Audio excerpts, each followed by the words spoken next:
The New Frame. Good afternoon to you, Naren. Hello.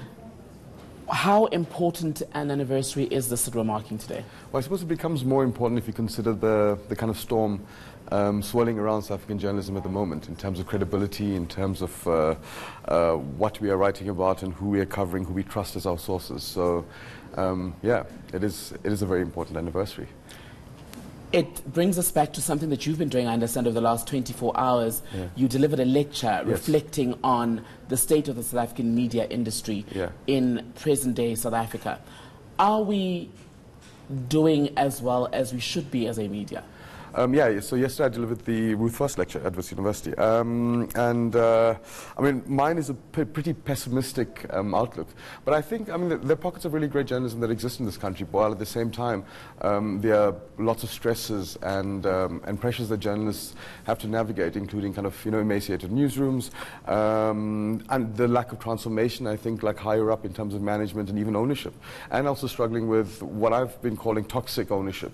South Africa's always had very concentrated mainstream media ownership, especially in newspapers. But what we're seeing now is also a toxicity dripping down from the owners of big media titles, including independent newspapers, where I'm sure you've noticed quality's gone down. The number of journalists there has declined considerably, and you can see that in what they're reporting on and how they're going about reporting it. Another issue that's been happening over the last 2 weeks is that around the Sunday Times, and they're reporting on the so-called Cato Manor death squad, that there's now been this admission by the editor, Bongani Sipoko, that a lot of the reporting was based on largely false information. There have now been calls for more action to be taken against the paper and for resignations and so forth.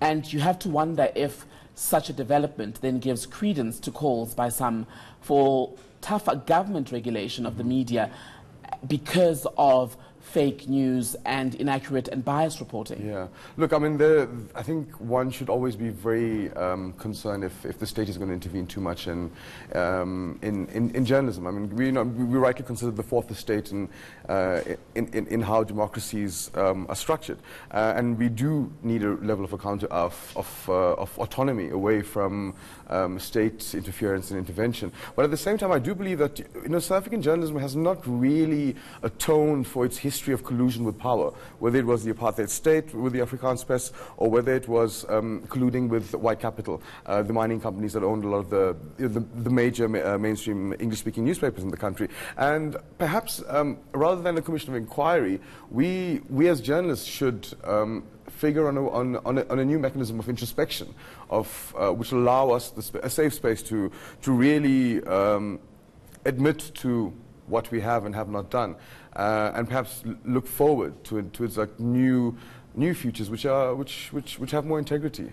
Let's speak about this idea of a collusion with power. It goes back to the apartheid days, and in some of the world's biggest democracies, it also goes back hundreds of years. What is it that draws us as a media to such behavior? Well, I mean, I'm not sure if we as journalists are drawn towards it, but I suppose there are lots of different factors that influence us. One, for example, is our proximity to power. I mean, we spend a lot of time with high-powered politicians, with high-powered businessmen, etc., and that perhaps warps our sense of reality and our significance in the world. And it also means that we sometimes may be more easily open to this collusion that I talk about. So I mean, that is one aspect of it, and I think the other is, it comes back to a lack of proper introspection in our journalistic method, in what we do and how we do it. Certainly, yeah.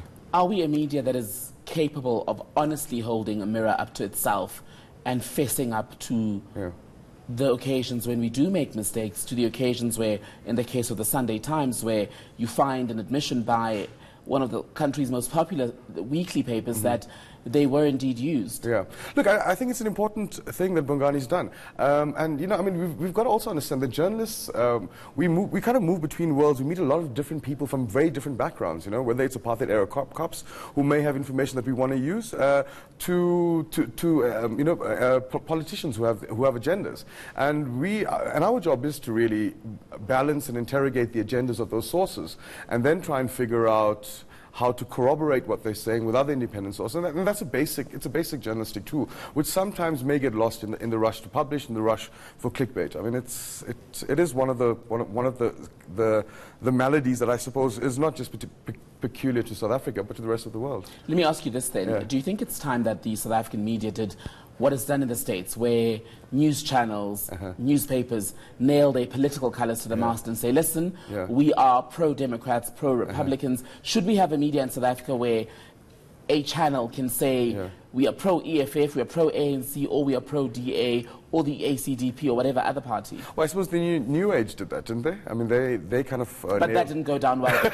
No, it didn't. But you know, I do wonder whether... I mean, I understand when newspapers endorse a particular political party in an election year. You know, I mean, they're kind of suggesting to their readers, look, you know, we've done our research, and this is which party we think can really move the country forward. You know, I'm not sure that a newspaper is homogenous in its identity. I mean, I remember when I worked at the Mail and Guardian, you know, we had kind of people who were quite evidently very much pro-DA, and a newspaper which has a long history of kind of left-wing sensibility. So it does come down to not necessarily a hegemonic political view within a newspaper, but perhaps the different politics that may not necessarily even be the journalists. It could be the agendas of sub-editors, it could be the agendas of management, it could, of managing editors, of editors, and it could even be the agenda of owners, which is an insidious phenomenon that I think is kind of creeping into our journalism and something that we need to be worried about. And that comes from the fact, doesn't it, that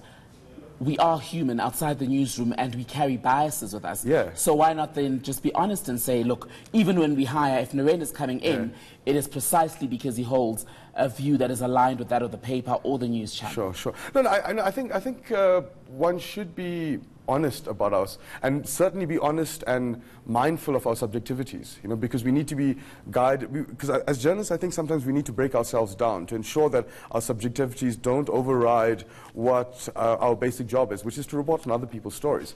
You know, in the years that I've worked as a journalist, I've kind of come around to the idea that my subjectivities should be most biased towards the Constitution. I think that is a bias that and a subjectivity that we as journalists, you know, can live with, and maybe make us work a little bit better and do a better job. A lot of the conversation in our discourse is around politics and political figures, and I suppose it's because every facet of life is political in some way. But one of the other issues that you touched on in your Ruth First lecture was around the biases around our reporting on poor and rich South Africans. How do we fix that? Because over the years you've heard about how as a media we apportion more dignity to those with more money, yet we are less respectful in covering stories that affect the poor or that are about the poor.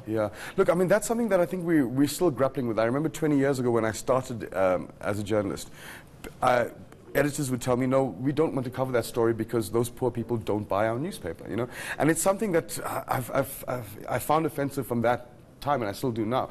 How do we change that? Especially in a time where we have fewer resources, financial and human resources. It's a very difficult question. I think it's about individual, incremental fights that we have in newsrooms all the time to say, look, these are the stories of our country, and it is our duty as journalists to extend the public sphere to those people who are voiceless, who are on the margins of the public, of political imagination and will, because they are South Africans as well, and that's an important lesson. Yeah. Very quickly, is absolute objectivity a fallacy? Of course it is. Very quick answer. Should we still be trying to live up to that? To absolute, no. I mean, I think absolute objectivity is not something one should live up to. Subjectivity towards the Constitution, though, I'm all for that. Naren Tulsi, always great chatting to you. Thank you. So we're going